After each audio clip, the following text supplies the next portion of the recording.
The sticky Lagos air always felt like a second skin, but tonight it was suffocating. I sat across from Jumoke at a small buka in Yaba, the fluorescent lights harsh on her face. Her eyes, usually so lively, were distant. This was our third talk this month, and each one felt like I was trying to patch a leaky bucket with tissue paper. She just finished saying, "Tunde, I cannot do this anymore." My stomach dropped, that familiar ache starting deep in my gut. My mind, quick as a Danfo driver swerving, immediately started searching for angles. How could I fix this? What could I offer? Anything but the emptiness of her leaving. The clatter of plates and the shouts of vendors selling suya outside faded into a dull roar.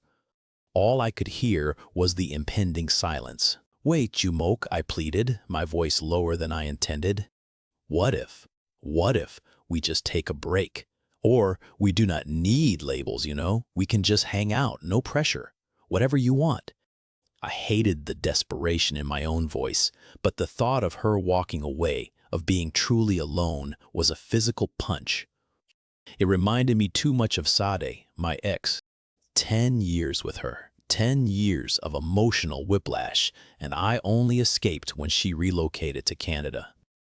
Even then, I was ready to do long distance until another woman called me, casually mentioning she was his girlfriend. Still, I wanted to understand Sade, to fix it. It was a sickness, this fear of being unwanted. Jumoka sighed, a weary sound that pierced through my manufactured hope. "Tunde, I beg, you deserve more than no labels, and I cannot give you what you want." She pushed back her chair, the scrape echoing in the noisy buka. My heart hammered. The world around me felt wobbly, like a cheap table. This was it. She was leaving. The loneliness, a cold, heavy blanket, was already settling over me. I wanted to grab her hand, to beg, but my limbs felt heavy, rooted to the spot. All I could manage was a weak, "Okay." She nodded, a flicker of something in her eyes, maybe pity, maybe relief, then turned and walked away. The evening breeze, usually a welcome relief, felt like a slap. The next day, the physical symptoms hit hard. My chest felt tight, my palms sweaty. Every ping on my phone sent a jolt of false hope, only to crash when it was not her. My job, digital marketing in an IKEA office, felt meaningless. How could I focus on ad campaigns when my world felt like it was crumbling? I knew this feeling. It was the same one I would carry through years with Sade.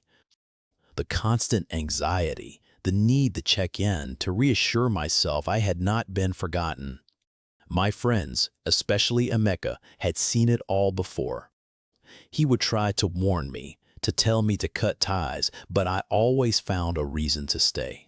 That afternoon, I called Emeka, Guy Wetton. "I go do now?" I asked, trying to sound casual, but my voice cracked. We met at his favorite pepper soup joint in Yaba. The aroma of goat meat pepper soup and the lively chatter of customers usually lifted my spirits, but today it felt like noise. Emeka, with his steady gaze, just listened. He did not say, "I told you so." He simply said, "Tunde, you deserve peace, not this wahala. You keep letting people treat you like a spare tire. Your own happiness, you no value am." I tried to defend myself. "But she is not bad, Emeka. She is just confused. Maybe she needs space. I can be there for her, no pressure. I just need to show her I am consistent." Emeka shook his head, a sad smile on his face. "Consistent in letting yourself be walked over. Omo, you no see. Say nah the same thing you dey do with Sade. You think say if you fix them, you go fix yourself? That kind love, no be true love, nah addiction." His words stung, but they resonated. He was right. I was always the fixer, always the one trying to hold on, because the alternative felt like a black hole. Despite Emeka's wisdom, the old habits were strong. A week later, I found myself driving to Lekki, telling myself I was just in the area. Jumoke worked at a fashion PR firm in Lekki Phase 1, a sleek building with tinted windows. I texted her, "Hey, just finished a meeting around here. Fancy a quick coffee?" To my surprise, she agreed. We had coffee, a stiff, awkward 30 minutes. She was polite, even laughed once or twice, but the warmth was not there. As she left, she gave me a quick, almost apologetic hug. My heart, foolish and hopeful, still fluttered. "See?" I told myself. "She still cares." This cycle continued. Random texts, a casual meetup for Puff Puff and Zobo near her office, a fleeting moment of intimacy that felt more like a concession than connection.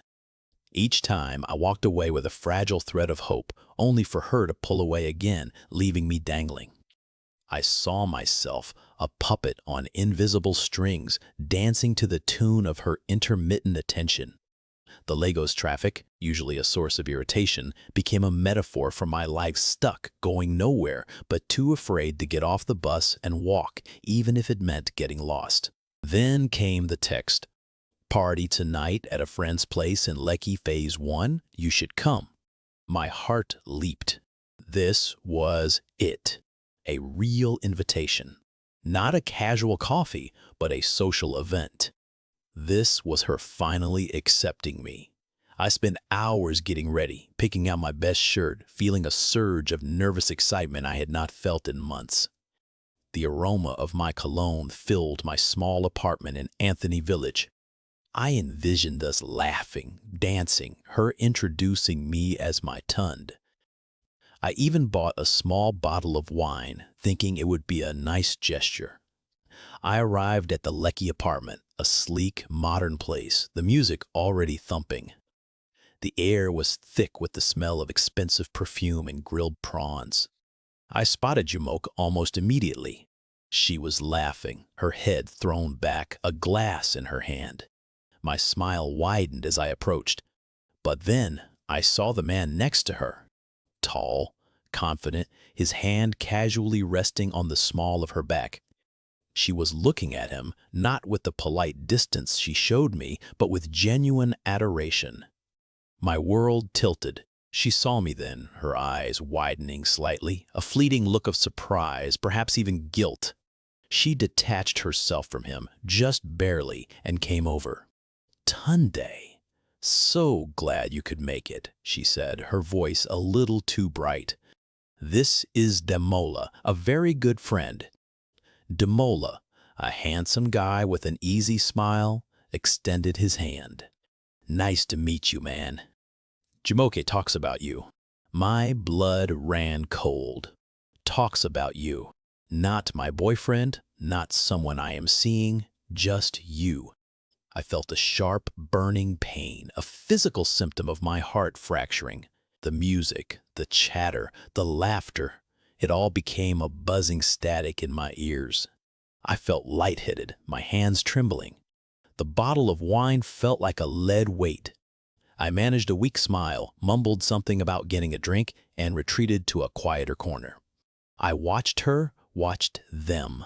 The way she leaned into him, the way his eyes lingered on her. This was not just a friend.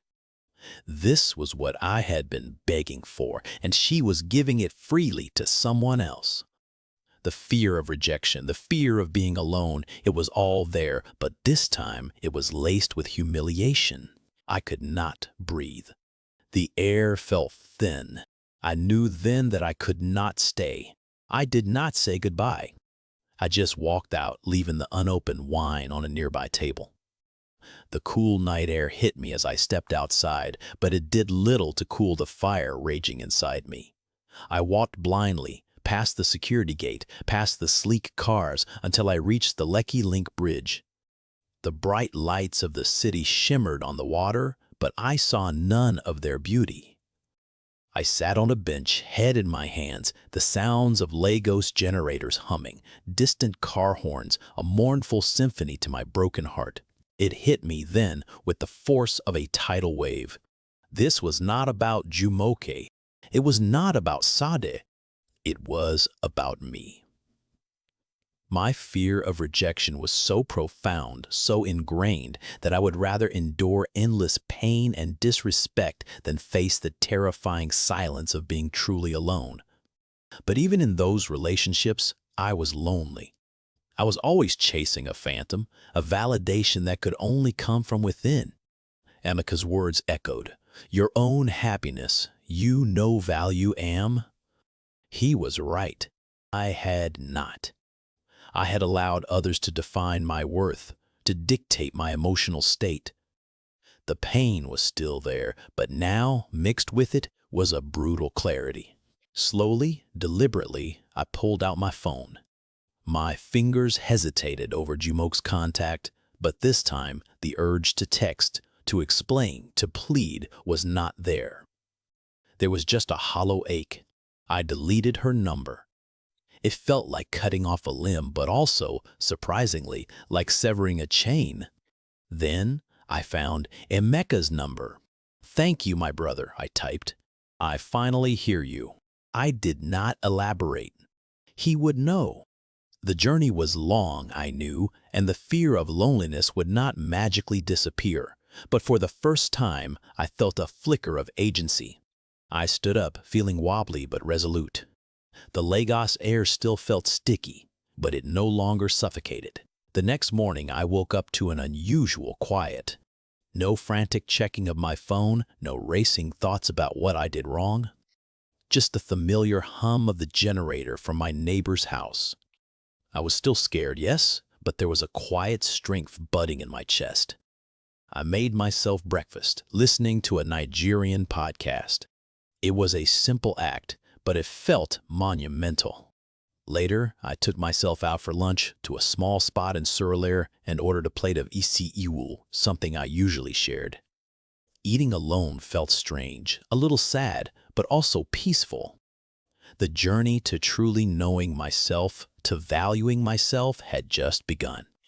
And for the first time, I was not looking for someone else to walk it with me.